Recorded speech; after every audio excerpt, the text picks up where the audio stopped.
What's good, guys? Welcome back to episode number 4 of the Europe Shred. And first of all, sun on your skin has to be one of the better feelings in life. Even though it's still -4 degrees in Melbourne, the sun's started to come out. In terms of Europe, we are now officially just over a month and a week away from going. Just over. So that is exciting. So maybe about 5.5 weeks. It's pretty much where we're at the moment, which I'm so excited for. So, you know what that means? We're going to have to dial in and make sure we dig a little bit deeper into the Europe cuts. That's exactly what we're going to be doing. But first of all, we have to go to the gym. We have to train. And that's exactly what we're going to do. But first of all, we need to get some caffeine in us.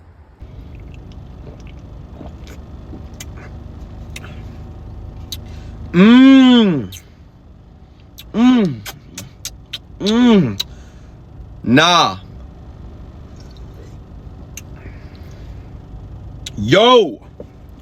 No curveball, no change up, nothing but fucking gas.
All right, let's get comfortable. So, I thought I would come here and list some of the do's and don'ts when it comes to fat loss. So I ain't no scientist, no dietitian. I'm just giving out general knowledge. If you agree, beautiful. If you don't care. Simple as that, eh? So yeah, I've got them listed here because my brain, short-term memory loss is actually a thing. So anyways, the first do that I've got when it comes to fat loss is to keep it simple. So one thing that I'm doing is I looked at my diet before I said that I'm going to go in a fat loss phase, and I took out certain things that I was eating that I would classify as unnecessary. For example, I would have a coffee every single day. Sometimes I would have about, let's just say, 3 biscuits with those coffees. Can I reduce the 3 biscuits to 1 or even eliminate them as a whole? So I've categorized those as unnecessary calories. That's the simple changes I would recommend that you make rather than absolutely slashing your diet in half just to make sure that you're in a deficit. Another aspect I'm talking about when I say keep it simple is in terms of your goals. Simply Put out basic goals that are realistic and are achievable over a certain time period that you can actually attain throughout that time period. So instead of saying in 4 weeks, I want to lose 50 kilos, can you go in 4 weeks, I want to lose 2 kilos and work from there? Another do is to have a high protein diet. So generally speaking, you want to be having about 1 to 1.5 grams of protein per kilo of body weight. So if you're 100 kilos, then you should be consuming about 100 to 150 grams of protein every single day. I would highly recommend having that protein from whole foods. Use supplements like protein powder as a supplement. That's literally what they're called. Don't be heavily reliant on protein bars and protein cookies and protein shakes. Chicken, fish, red meat, eggs, etc. That's whole foods. So yeah, if you can get your protein from that, then beautiful. And try to look to having protein in every single meal. So when you're in a fat loss phase, if you lose, let's just say 5 kilos, if you're not having a sufficient amount of protein, then you will lose muscle within that 5 kilos. If you make sure that you're hitting your protein goals on a daily basis, you'll lose weight, but you'll keep as much muscle as possible from the protein. Another do I would suggest is regular exercise. So this is something that a lot of people kind of discredit. Regular exercise in the sense of going for walks, going for runs, boxing, going to the gym, swimming, etc., etc. Any form of physical activity that will increase the heart rate and burn calories is definitely an essential when it comes to weight loss. One aspect of physical activity that a lot of people struggle with is on their rest days. So if they're having a day off from the gym, ensuring that you're still getting your steps up is crucial, because that can be the difference between losing weight and not losing weight. In relation to the gym, I would highly suggest that you train in a strength and hypertrophy format instead of just going straight to hypertrophy. Try and keep as much strength as possible. So yeah, with certain exercises, like for example, bench press, squat, deadlift, yeah, definitely aim for a strength rep range. So between 1 to 6, let's say, or any exercise in general, any machines, any exercises in general, try and keep some strength sets within your workouts. Now we've got some of the don'ts. Don't rely on scales. Scales can be the most deceiving thing ever, because scales can fluctuate on a daily basis based on a whole range of aspects of your life. It could fluctuate from your menstrual cycle. It can fluctuate through high carb intake on certain days. It can fluctuate from poor sleep. So utilizing the scale as a main form of weight loss is definitely something that I would suggest that you look away from. I think utilizing scales is good to kind of format a base of where you're at. But one thing that I do is by simply looking at the mirror and judging how I feel. One thing I would highly suggest is taking lots of progression photos so you can physically see the changes. But if I was to heavily rely on looking at scales every single week, the day before I weigh, I might have had more carbs than usual. I might have had less sleep than usual, which could fluctuate my scales, which can throw me off. So I definitely suggest taking lots of progression photos and judging off what you see in the mirror. You can do whatever you want, but this is just what I'm suggesting.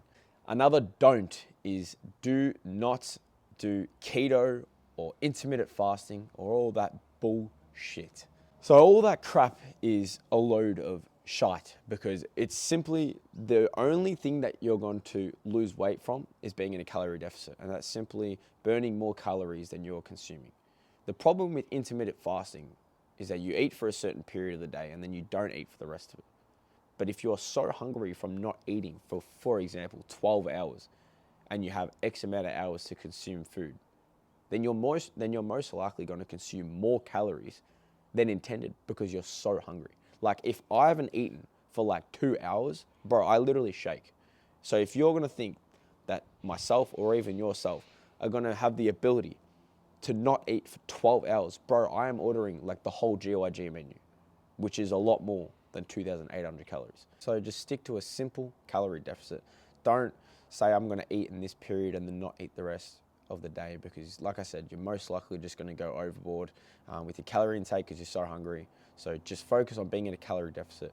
So like I said, consume less calories than you are burning. Simple as that. Another don't that I am suggesting is to not focus on burning calories when in the gym. So when you're in the gym, It is mainly focused around building muscle.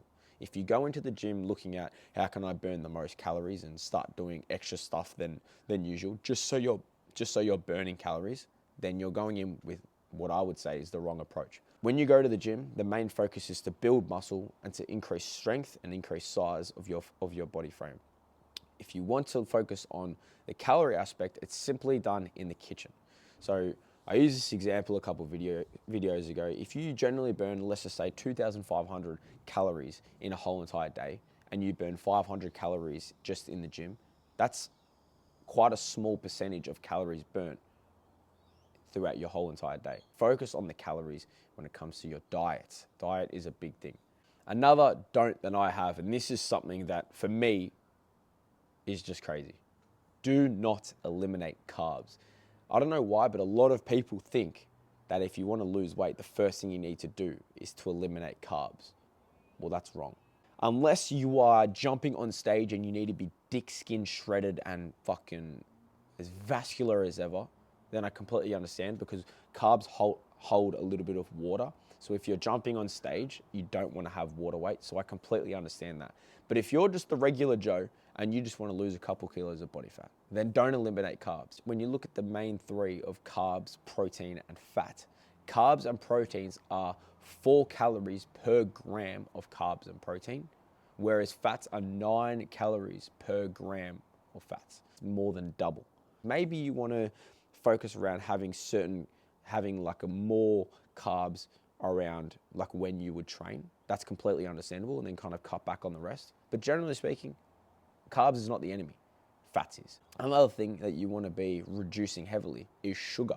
Sugar is so high in calories. If you look at the basic no sugar compared to sugar drinks, this is just mind-blowing. I cannot remember the last time I've gone out of my way and had a full sugar solo. Like no sugar solo is my absolute favorite. If you have any kind of no sugar drink, they're most likely going to be under 10 calories. Where if you have a full sugar drink, they're going to be about 300 calories. Full sugar Monster is about 300 calories in comparison to a no sugar Monster, which is going to be about 5 to 6 calories. So just off that, it is the same amount of liquid, it's the same amount of caffeine. The only changes is the sugar. So if you can look at having no sugar drinks, you're going to be saving a lot of calories in terms of your calorie deficit. So they are some of my do's and don'ts when it comes to fat loss. And yeah, that's all I've got to say really. Oh, sun's kind of peeking through. Anyways, grey skies basically. Cold as fuck. But we move. We've got to get our steps in regardless. So we just throw the headphones in, focus on mind, soothing music, and we trot for an hour, get our steps up, and then we can call it a day after that. Anyways, thank you all for watching episode number 4 of the Europe Shred. Hope you've all enjoyed. On that note, I'll see you all in the next one.